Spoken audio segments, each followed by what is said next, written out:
Assalamualaikum warahmatullahi wabarakatuh. Kita bertemu lagi teman-teman. Nah, di video kita kali ini kita akan membahas tentang pemberian nutrisi lanjutan ya teman-teman. Dan di hari ini tepat usianya adalah 30 hari setelah tanam.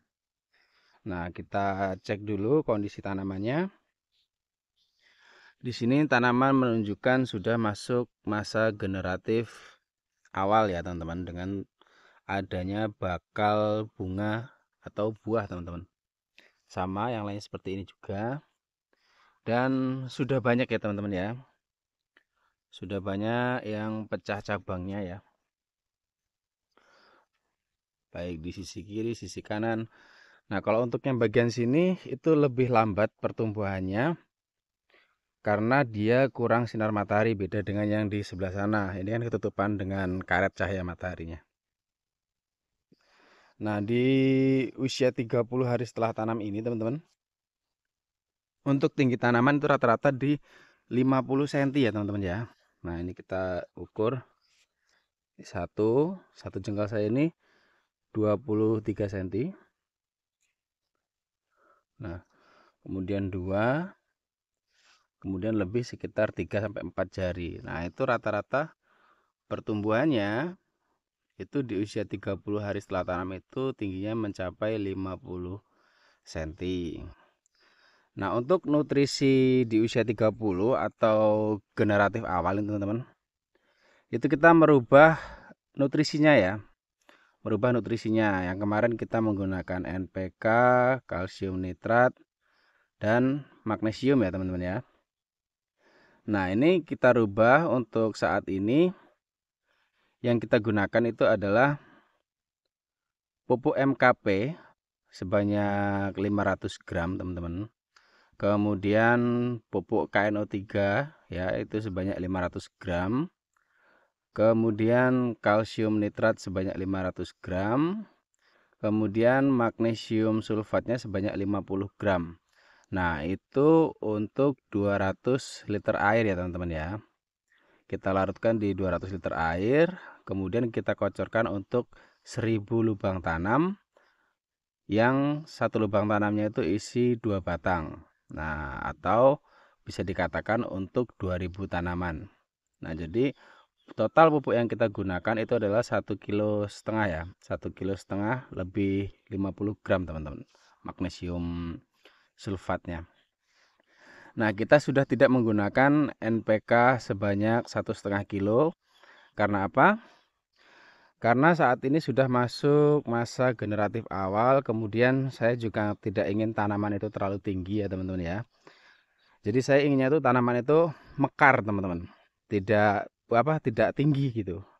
Karena kalau tanaman terlalu tinggi, resiko terkena angin ya teman-teman ya. Karena kalau terkena angin takutnya gampang roboh teman-teman.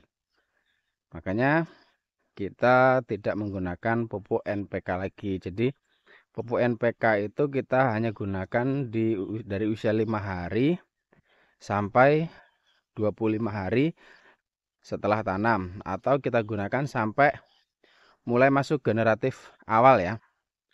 Jadi kalau jadi penggunaan pupuknya kalau saya pribadi itu tergantung teman-teman. Kalau seandainya di usia 30 hari ini dia belum muncul bakal bunga atau buah, yaitu saya masih menggunakan pupuk NPK ya teman-teman ya. Tapi karena ini sudah banyak yang muncul bakal bunga dan bakal buah, nah itu sudah kita ganti pupuknya seperti itu teman-teman.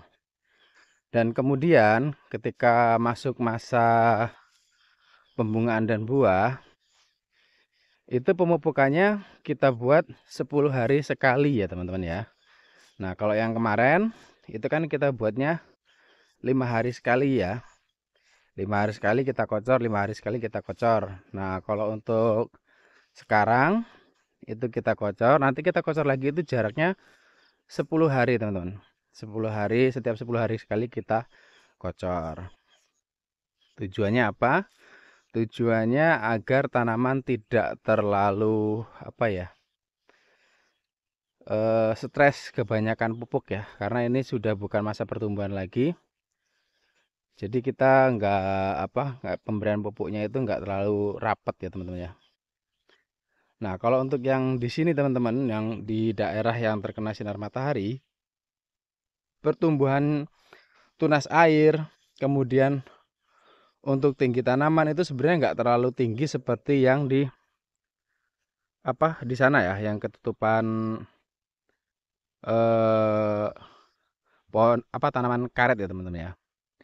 Nah, untuk yang di sini dia lebih rendah, tapi tunas airnya itu lebih banyak ya, lebih banyak yang besar-besar teman-teman. Nah, contohnya seperti ini teman-teman. Nah, contoh kita lihat di barisan ini, itu tunas airnya teman-teman, itu hampir sama besarnya dengan batang utama. Nih, contoh teman-teman. Ini kalau kalian lihat, tunas airnya ini banyak posisinya. Batang utamanya yang mana nih? Batang utamanya ini. Ini batang utama, ini batang utama. Nah, yang lainnya ini tunas air. Kemudian ke sini teman-teman. Ini batang utamanya satu, dua. Kemudian ini tunas air teman-teman. Nah, banyak kan? Nah, seperti itu teman-teman. Nah, kita lihat lagi di sini. Ini batang utamanya satu dan dua di sini batang utama. Nah, yang lainnya ini adalah tunas air. Jadi nanti tanaman itu dia mekar ya, mekar ke kanan dan ke kiri. Jadi nggak hanya tinggi aja, tinggi ke atas enggak, jadi dia mekar. Memang tujuan kita dibuat seperti itu. Nanti setelah mekar besar kita kasih ajir di kanan kiri ya, ajir susulannya. Karena ini kita tanamnya metodenya satu baris ya teman-teman ya. Bukan dua baris zigzag. Kalau dua baris zigzag itu biasanya saya rempel semua tunas airnya. Tapi karena ini hanya satu baris aja, jadi tunas air nggak kita rempel teman-teman. Nah, saat ini kita fokus di pembuahan, pembungaan dan pembuahan.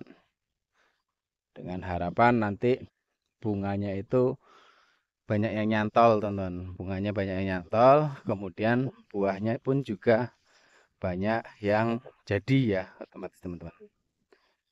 Dan untuk teman-teman semua, jangan lupa pasang perangkap lalat buah ya. Sebelum buahnya ada, itu kalau bisa kalian harus segera pasang perangkap buah. Agar buahnya nanti itu bisa aman dari lalat buah, teman-teman. Seperti ini namanya.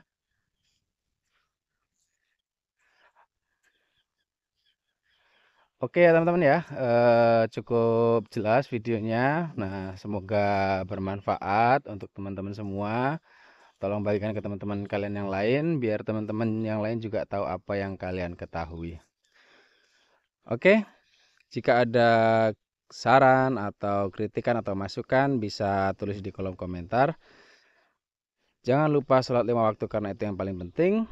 Sampai ketemu di video selanjutnya. Assalamualaikum warahmatullahi wabarakatuh.